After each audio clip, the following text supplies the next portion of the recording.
berbahaya dalam tubuh, membahayakan tubuh, merusak tubuh, hancurin tubuh, mulas perut kita, hancur, bisa sakit. Nah, itu maknanya. Yang kedua, berbahaya akal. Yang ketiga, karena apa? Najisnya atau terkena najis. Yang keempat,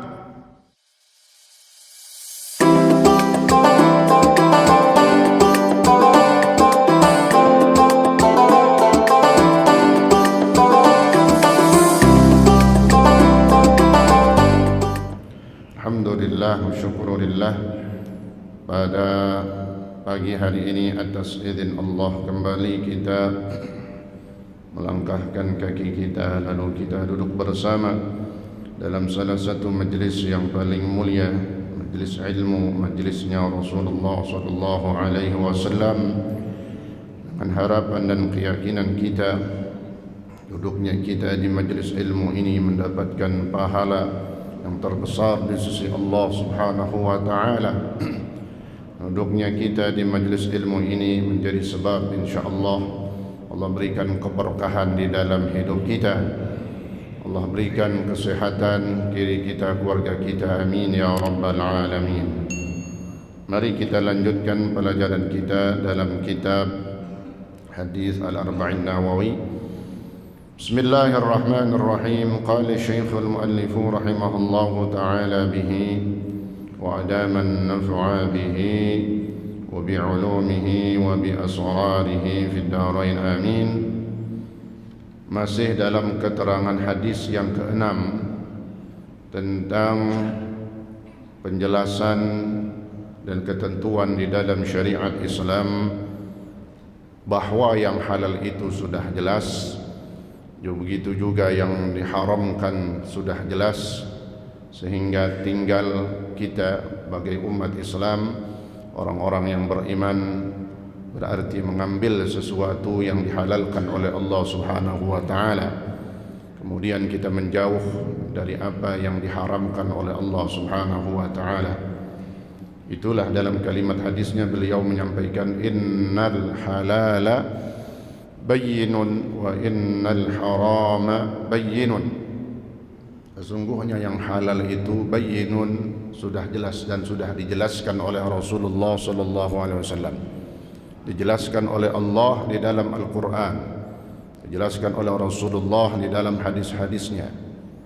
Wa innal harama bayyinun, dan sesungguhnya yang haram, yang diharamkan itu juga sudah jelas dan dijelaskan oleh Allah Subhanahu wa taala di dalam Al-Quran dan oleh Rasulullah di dalam hadisnya. Dalam Al-Quran Allah Subhanahu wa taala jelas berfirman, wa yuhillu lahumut thayyibat wa yuharrimu 'alaihimul khaba'ith, wa yuhillu lahumut thayyibat wa yuharrimu 'alaihimul khaba'ith. Dan Allah menghalalkan bagi mereka, bagi kalian semua, bagi kita semua, apa yang dihalalkan oleh Allah, at-thayyibat, sesuatu yang baik-baik, yang bagus-bagus, sesuatu yang bermanfaat buat tubuh, sesuatu yang bermanfaat buat akal.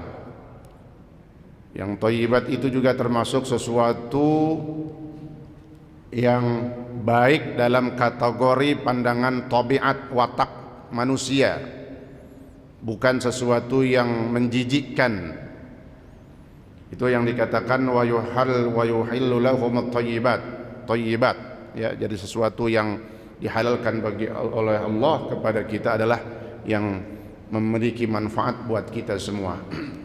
Wa yuharrimu 'alaihimul khaba'ith, dan Allah mengharamkan juga bagi kalian, bagi kita semua, al-khaba'ith, sesuatu yang buruk, dampak buruk, sesuatu yang membawa dampak buruk, kejahatan, kemaksiatan, sesuatu yang juga kotor, sesuatu yang menjijikan. Nah, itu yang masuk dalam kategori al-khaba'ith.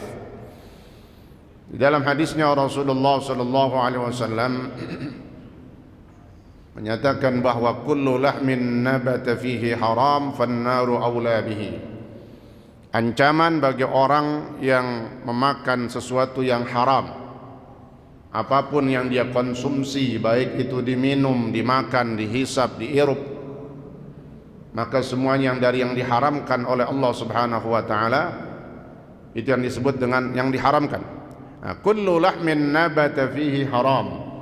Setiap daging yang tumbuh dari sesuatu yang diharamkan oleh Allah Subhanahu wa taala, masuk ke dalamnya makanan yang diharamkan oleh Allah, fannaru aula bihi, maka kata Nabi, maka nerakalah yang pantas untuk dia. Na'udzubillah.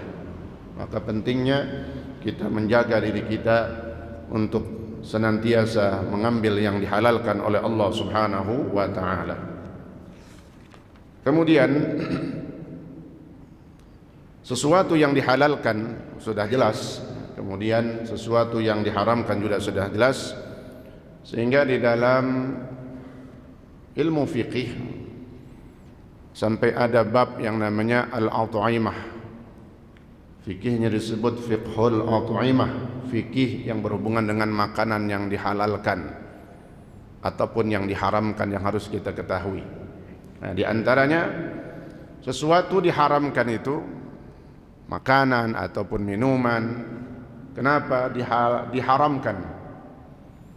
Ada banyak sebab yang menjadikan atau banyak faktor yang menjadikan sesuatu itu sehingga diharamkan di dalam syariat kita.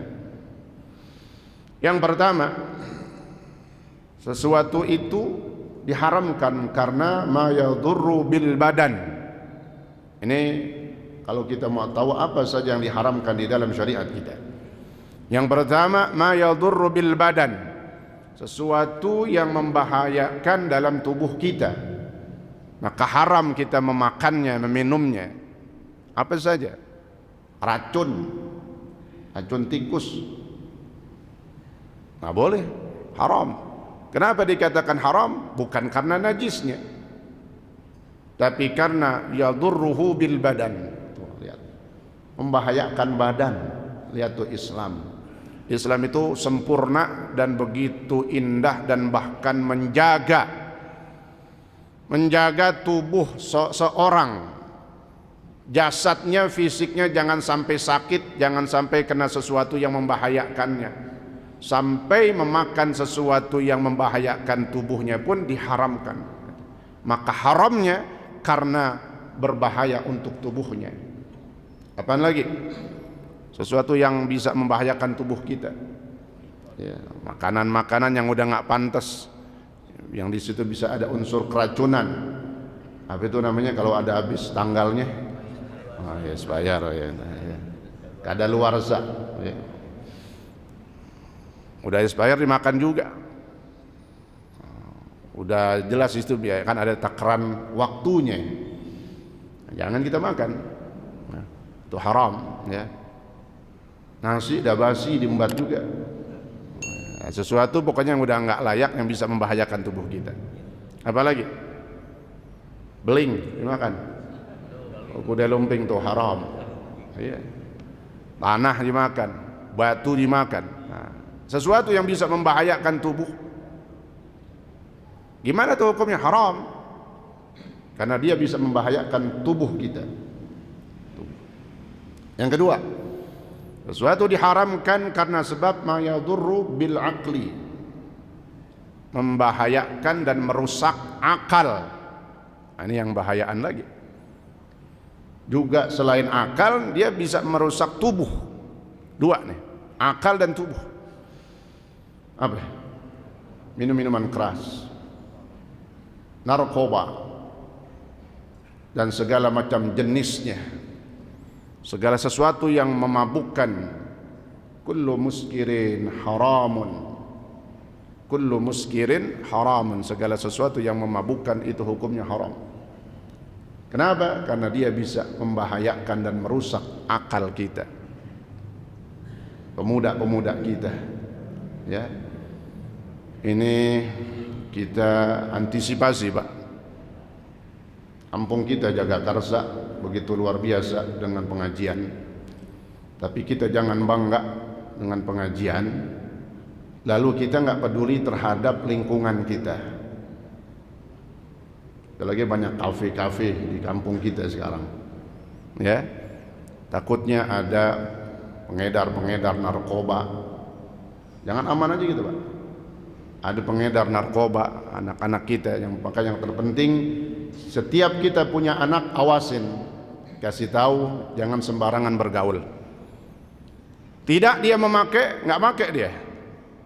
Tapi kadang, naudzubillah, dijebak bisa. Nongkrong doang misalnya gitu. Kagak ngapa-ngapain, Mbak, nongkrong doang. Lu pegang nih barang.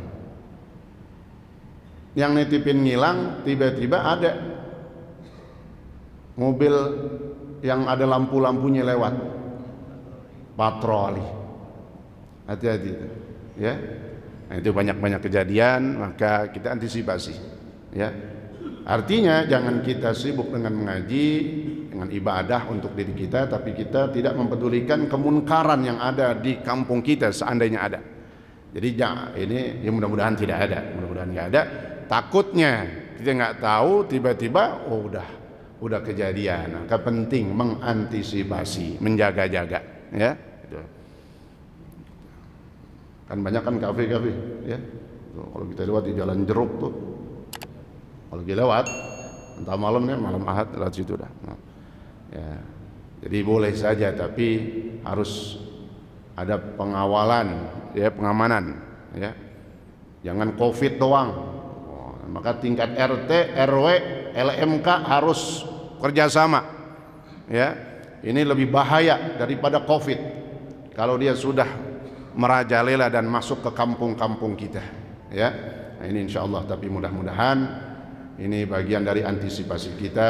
Jangan kita tidak sama sekali digaungkan tentang ini lalu tiba-tiba terjadi. Nah, jangan, ya. Ini antisipasi insyaallah. Mudah-mudahan kampung kita dijaga oleh Allah Subhanahu wa taala. Amin ya rabbal alamin. Dia membahayakan akal, merusak akal orang yang sudah mengkonsumsinya. Khamar, ya, khamar kagak ada, bensin dicampur sama, mati kan? Bukan mati lagi, mampus sudah. Orang bukan minuman diminum, bensin dicampur, ya, sama air comberan, apalagi.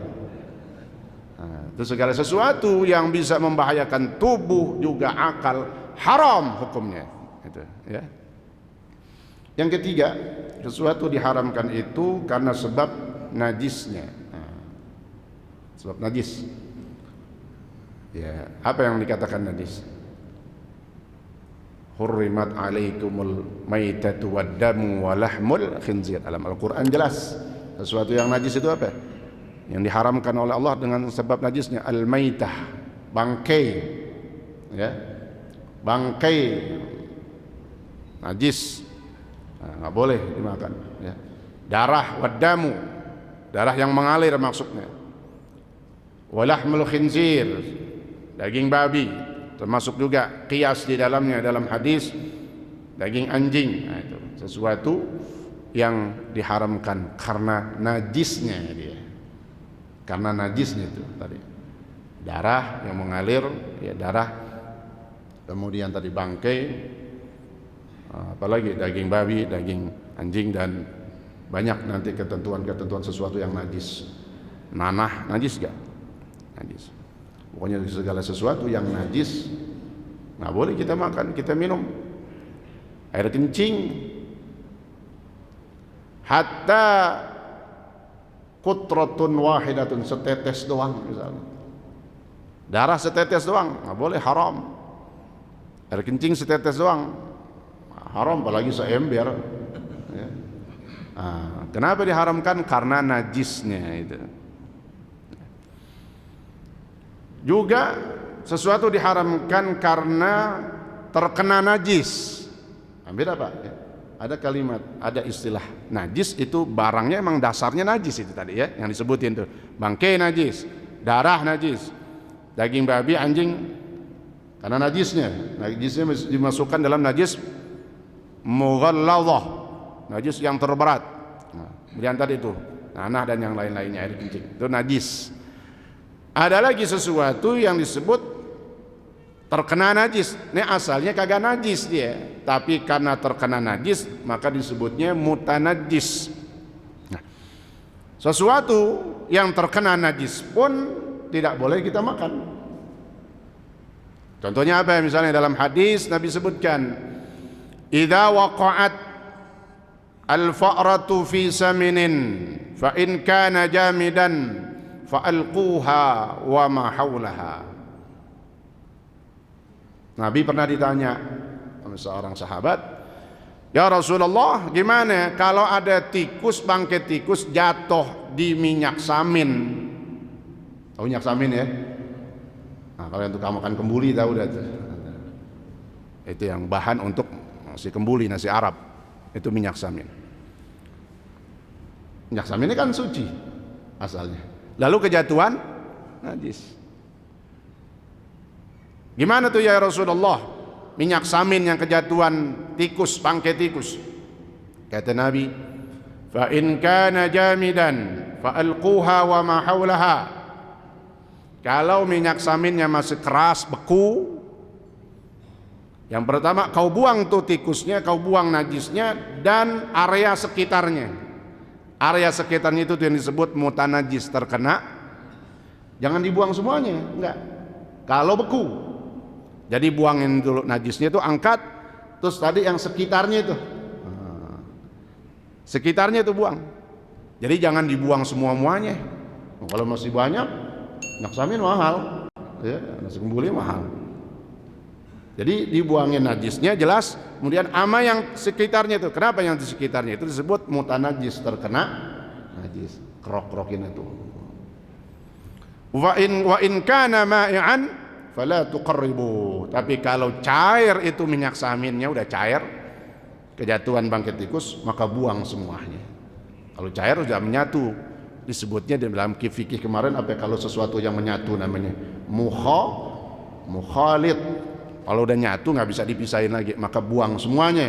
Kalau air, kalau cair, nah itu contoh sesuatu yang diharamkan karena najis atau terkena najis. Kemudian yang keempat, sesuatu diharamkan oleh Allah. Nah, ini dari jenis binatang, ya. Karena sebab apa? Dia bukan karena tadi itu, bukan karena najisnya dia, bukan, tapi karena memiliki sifat kebuasannya.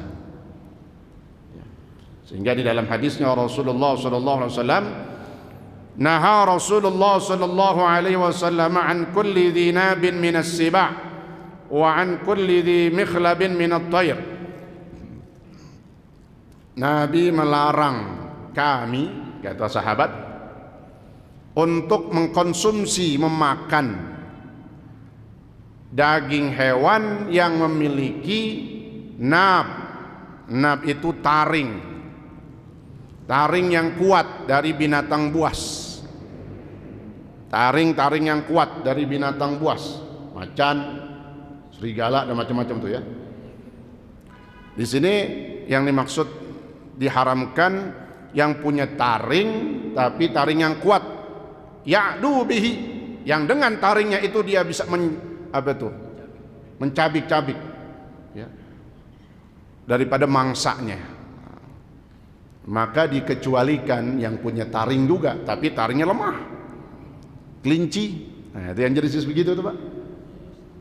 Kalau kita mau tahu hukumnya ntar, jadi ini gimana hukumnya nih? Ya. Oh, ini ada taringnya, tapi nggak semua taring. Yang dimaksud dalam hadis ini taring yang qawiyun, yang kuat, karena dia bisa menghancurkan mangsanya. Dan kalau dia hancurin tuh mangsanya, kan biasanya begini, karnivora, pemangsa daging, sehingga dia makan bangkai. Nah, maka ada tinjauan lagi kata ulama fikih, kenapa diharamkan hewan yang memiliki taring yang kuat tadi, dia makan mangsanya udah mati bangkai. Nah, itu yang berefek kagak bagus dalam tubuh kita kalau kita makan juga. Jadi sebenarnya udah dijaga, jangan makan yang begitu-gitu karena bisa berbahaya buat tubuh kita. Dia makan mangsa yang udah bangkai itu kan, udah dimatiin dulu kan dia bangkai.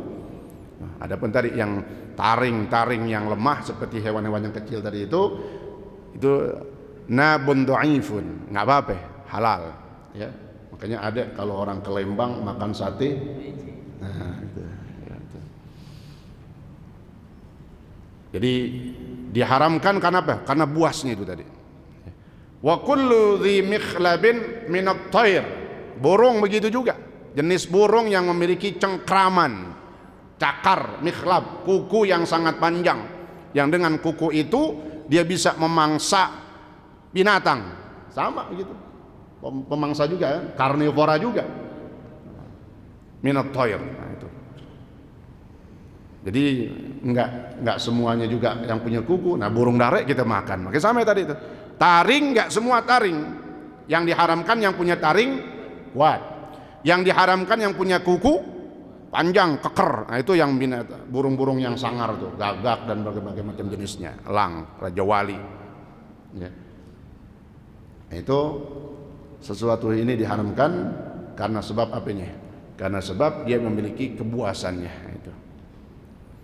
Kemudian yang kelima, sesuatu diharamkan di dalam syariat kita, makanan itu bukan karena buas, bukan karena najis, bukan karena berbahaya dalam tubuh, tapi apa? Listiqdhariha. Jadi poin-poin ini ingat, ini alasan faktor-faktor yang menyebabkan sesuatu itu diharamkan dalam Islam. Listiqdhariha, yang kelima. Apa itu istiqdhar?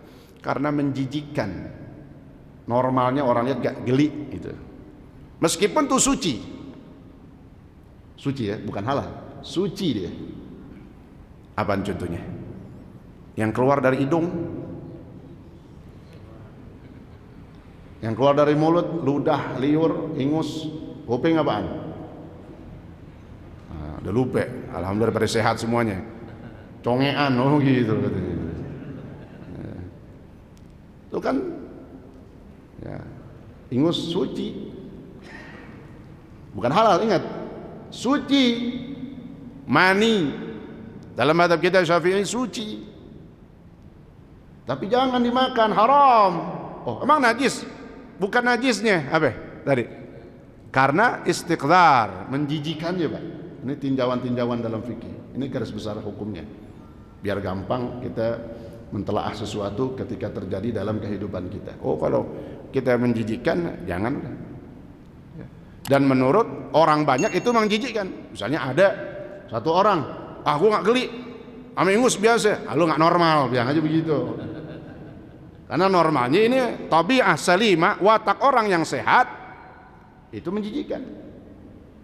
Makanan-makanan yang wow, betul, serangga-serangga, ada orang kan kadang ya di penampilan TV kadang-kadang itu ulet dimakan. Nah, itu hati-hati juga. Itu tayangan-tayangan yang tidak mendidik itu, yang menampilkan makan sesuatu serangga, oh sok kuat. Seminggu juga ada mati bisa itu. Karena selain juga menjijikkan, bisa kalau dia sengaja, ya karena saking banyaknya itu. Bukan tempatnya nih, serangga di sini dimakan, misalnya ulet, belatung dimakan. Nah, itu jenis-jenis bukan karena najisnya dia, tapi karena menjijikkannya. Ini faktor-faktor yang menyebabkan sesuatu diharamkan di dalam syariat kita. Yang terakhir, diharamkan sesuatu ini dan nggak boleh dimakan. Terakhir, karena terhormat dia, sehingga nggak boleh diapa-apain. Apa itu? Maitatul adami, bangkai manusia. Bangkai manusia nggak boleh dimakan, bukan karena najisnya, tapi apa? Karena mulia.